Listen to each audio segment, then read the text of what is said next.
The Daily Bread Devotions. Today's reflection with Pastor Jeff Elis Cupides. Pastor Jeff, good morning! Kinabahan ka ba doon? Baka meron ka bang hindi nata-transfer? Posibleng makulong? Oo nga, tatanong ko nga kung tina-transfer din ba yung bisikleta, Brad Ted? Hindi naman. Oo nga no, baka gawan din nila ng batas yan, maawa na kayo ha. Sandali lang. Alam niyo, in fairness, nung panahon ni Cherry Baile, ang mga bisikleta inirerehistro sa munisipyo. Ang mga bisikleta may plate number. Ay, talaga? Ang mga bisikleta ini-stencil. Alam mo ba kung nasaan ang stencil ng bisikleta? Hindi, Brad. Di ba may engine number, di ba? May stencil, may chassis number. Nasaan yung chassis number Nasaan? ng bisikleta? Nasaan? Nasaan? Nandoon po sa frame niya, doon sa pedal, yung bilog nun na pinagkakabitan ng pedal sa ilalim nun, ang serial number. Noon yun. Ini-stencil mo din yung bisikleta. Oo, but Pinare-rehistro mo yan sa munisipyo Bakit at natigil? kukuha ka ng plate number. Bakit natigil? Talaga. Bakit natigil? Hindi ko alam kung hindi ko alam nga ba't nga pa natigil. Huwag mo na paalala. Tawagan mo nga si baka naman yan nasusunod. tawagan mo si JPE, baka alam. Baka yan ang susunod na gawa naman ng batas. Problemado na nga si Pastor eh. Sa mga transfer na yan, kabado na siya kanina. Hindi pa nakatransfer yung motor ko. Kasama ka, patay kang bata ka. Kasama ka sa 20 working days. Kasama ka sa kulong. Kasama ka sa mga maikukulong. Sige. Meron ba dyan? Saan mo gusto? Sa Cainta City Jail? O sa Nueva Ecija City Jail ka? Anong paborito mong food? I-ready ko na.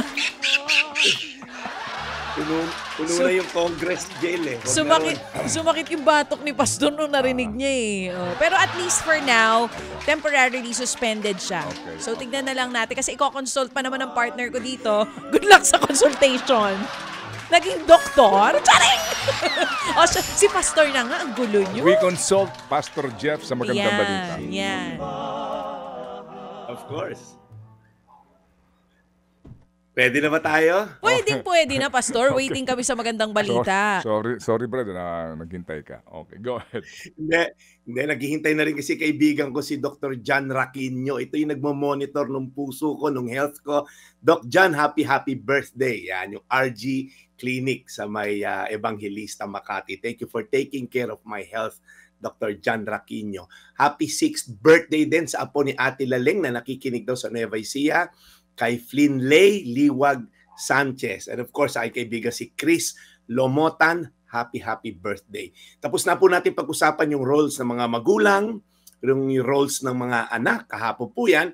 Ngayon naman po may role din po, mayroon ding impact sa atin. Huwag natin kakalimutan tong mga kabarkada ni Ted Filon. Yung mga seniors and super seniors ang pag-uusapan natin. Sabi po sa mga Kawikaan 13:22, ang matuwid ay nag-iiwan ng pamana hanggang sa kaapu-apuhan.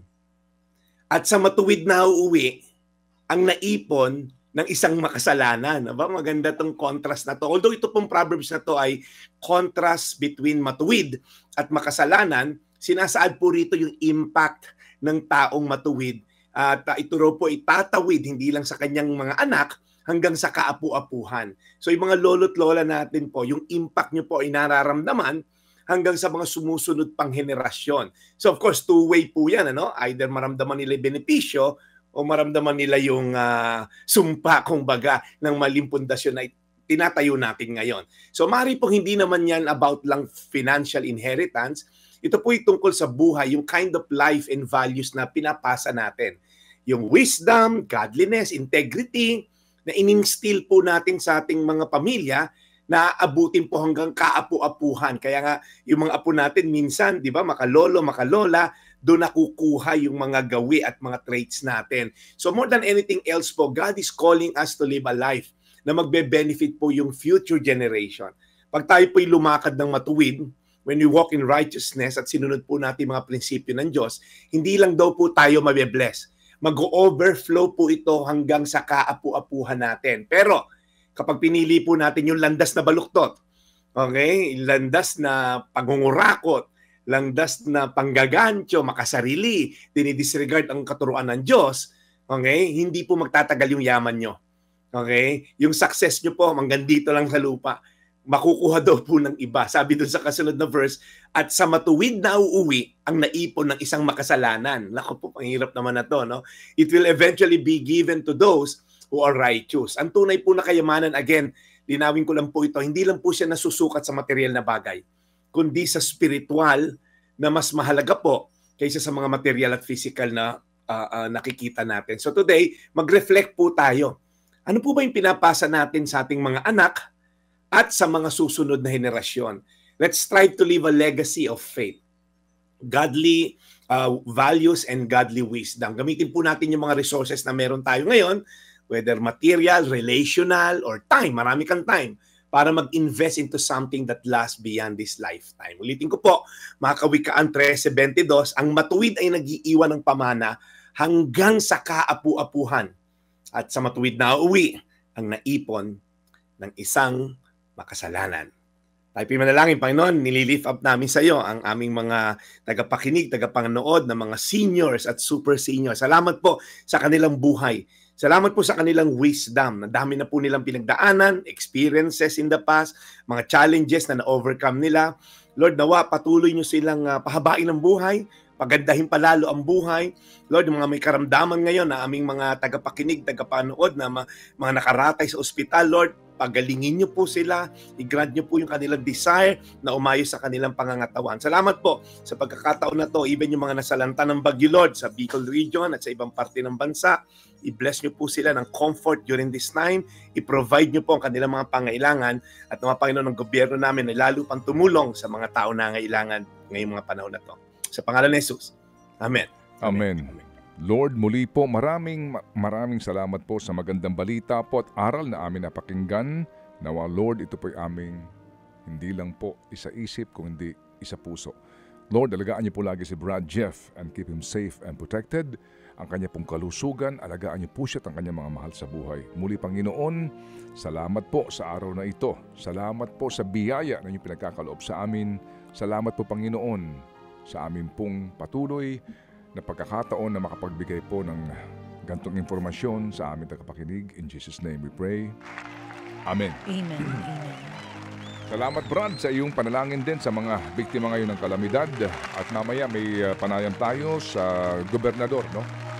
Sa Vice Governor po ng Albay para po malaman ang sitwasyon doon sa lalawigang ito. Nakita din po ang pagsalanta ng malakas na ulan hatid po ni Christine. Diyan ba ngayon sa Cainta na ulan pa ba, Brad Jeff? Medyo wala na, Brad Ted. Medyo may konting hangin lang pero wala nang ulan. Yeah. Oo, sabi ng Pag-asa, it's going to get better na, no? Para po naman sa ating pong malaking bahagi din po ng Luzon sa paglabas po ng bagyong ito. Okay, so Brad Jeff, bukas ay Biyernes na. Biyernes na. Yeah. Kapit lang, Ted. Isang araw na lang. Medyo nga ako eh. Parang bored ako pag Sabado Wow! at Linggo. Parang gustong magtrabaho. Baby, be careful what you wish for. Joke lang po. Kinakailangan din po natin ng pagpapahinga po. Golf na lang. Sa araw po ng Sabado. Magbabike pa tayo. Ah? Di ba, kaya tayo ng Rizal sa Sabado. Bisikleta? Oo. Parehistro mo muna. Sige. Salamat, Brad. Salamat na marami, Brad. Mabuhay ka. Salamat, Brad Ted. Ito po yung Daily Brad, your daily dose of inspiration. We'll see you tomorrow. Thank you, serving the people, Brad Jeff Eliscopides. Ted Filon at DJ Chacha. Ngayon, nasa Radyo 5, 92.3 News FM. Monday to Friday, 6 to 10 a.m.